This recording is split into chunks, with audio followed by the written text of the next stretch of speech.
So we are now at the end of the Devonian era, which leads us into the second of the big five mass extinctions. Something really important that I forgot to mention in the last mass extinction video is the timescale of the whole thing, which is extremely important. The first mass extinction that happened at the end of the Ordovician happened between 445 million years ago and about 441 million years ago, so a 4 million year gap.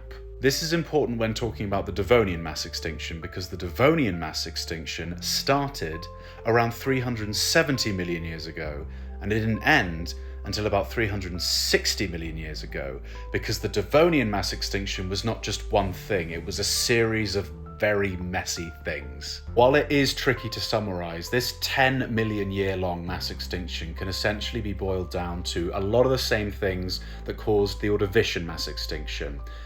Anoxia, a lack of oxygen in the ocean. Okay, we can do this. I believe in us. The late Devonian having the first land forests means that the nutrients from these land plants and soils was now being washed into and absorbed by the ocean. This massive influx in nutrients was exactly what things like algae and cyanobacteria love. Massive increases in algae means massive increases in photosynthesis, alongside land plants pulling more carbon dioxide out of the atmosphere, cooling the planet down.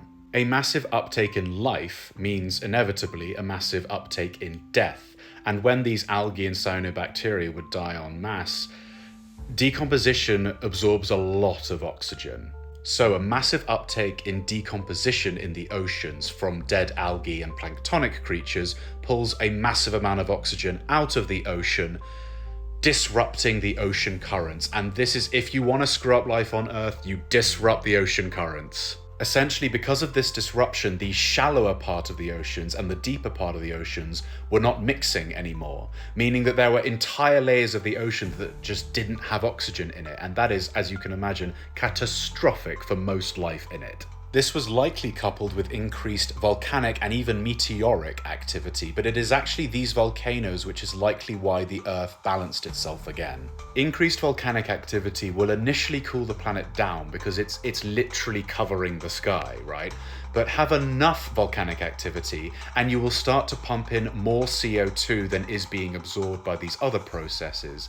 This is how the planet can start to warm up again. By the end of this mess, it is estimated that 70 to 75% of all life had been wiped out, and while life in the ocean would bounce back, life on land had truly gained a foothold, which brings us to the Carboniferous era. Buzz buzz.